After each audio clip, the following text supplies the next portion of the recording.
Hindi raw kumpleto ang iyong kabataan kung hindi mo naranasang umakyat ng puno at mamitas ng bayabas.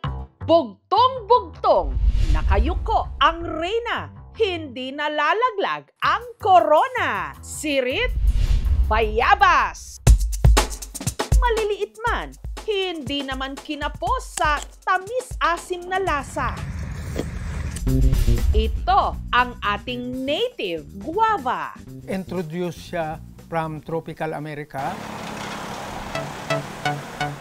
Ang sakahan ng mag-asawang Acero at Jacqueline sa Cabanatuan, Nueva Ecija, sagana sa native guava. Yung mga magulang din namin, may mga tanim na ring bayabas. Kaya halos mana rin namin yung mga pagbabayabas namin. Pinapapak po namin siya sa school. Habang naglalaro, may kagat-kagat kami mga bayabas. Dahil nasa 10 to 15 feet ang taas ng mga puno, may dala-dala silang panungkit. Atin pong mga pananim na bayabas ay kailangan pitasin. Nakakangawit po sa leeg. Nasa mahigit 50 kilos na bayabas ang kanilang na-harvest nung araw na yon.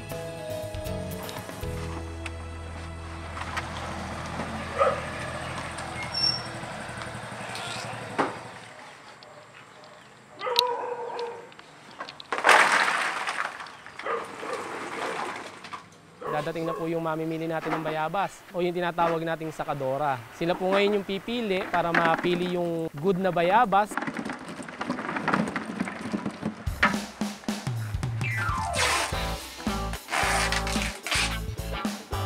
Nag-a-average po kami ng 400 pesos a day kung net income po namin. So malaking bagay na po para sa aming maliliit na magsasaka.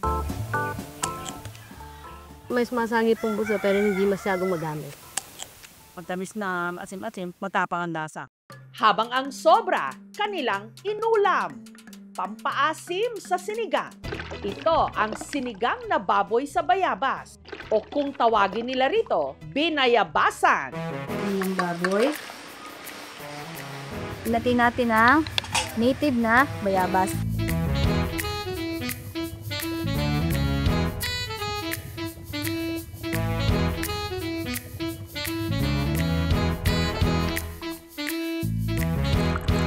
Maasim siya sa sampalok.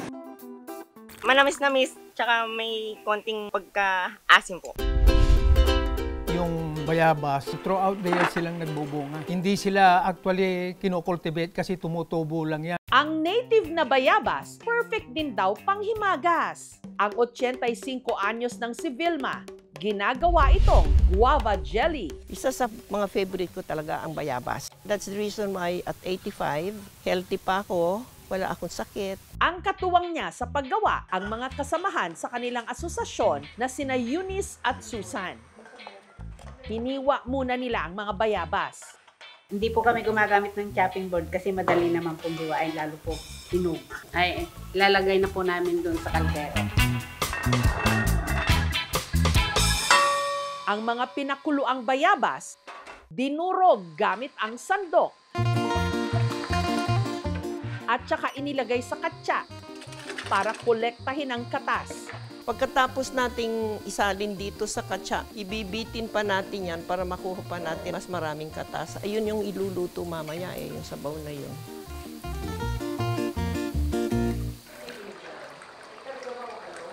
Ang naipong katas, tinimplahan ng asukal at lemon juice.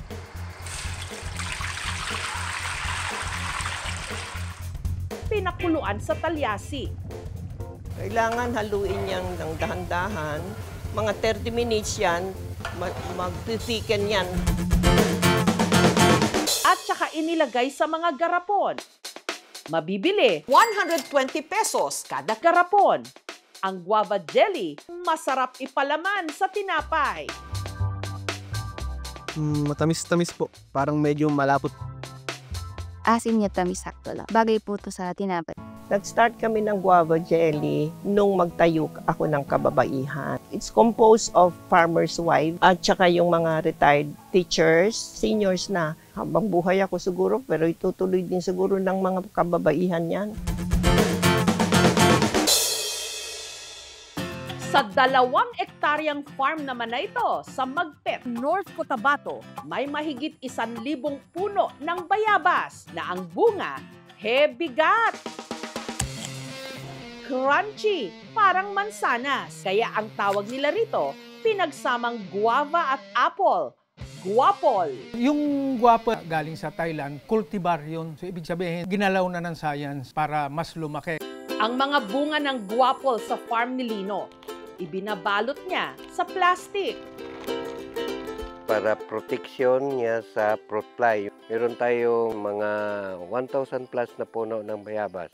Ang mga naglalakihang guapol, apple of the eye ng mga namamasyal sa farm.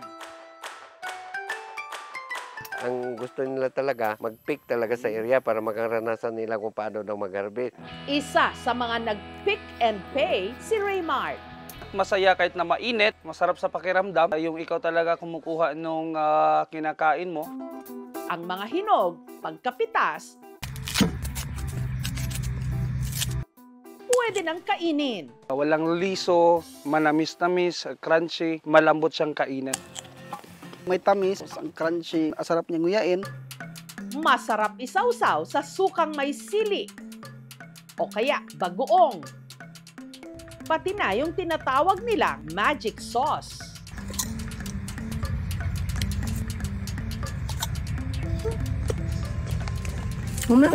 Mas mataas ang vitamin C content ng bayabas kaysa sa orange na nagpapalakas ng ating immune system. Kada harvest, nakakakuha raw si Lino ng 200 to 300 kilos ng guapol na diretso sa kanilang sorting area.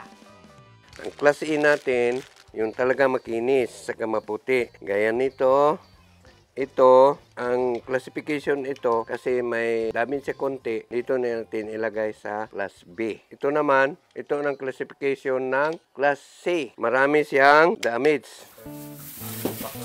Pagkatapos, ilalagay ang mga ito sa apple box at ready nang ibagsak sa kanilang tindahan sa Kidapawan. Mabibili 35 to 50 pesos per kilo. Kuminsan, ang net income ko dito, taga-buwan, 20 to 20, kahit pakunti-kunti, pasunod-sunod yung pirang pasok para doon sa term na ibang prutas na seasonal. Kamakailan, may naglabas ng balita o kwento na millennials na raw ang huling henerasyong nakaranas mamitas ng bayabas. Pero kung pagbabasihan ang aming nakita, hindi naman. Ang mga bata sa probinsya, alam pa rin ito. It's not too late para makilala at matikman ang bayabas. Bow! Thank you for watching, mga kapuso. Kung nagustuhan niyo po ang videong ito, subscribe na sa GMA Public Affairs YouTube channel. And don't forget to hit the bell button for our latest updates.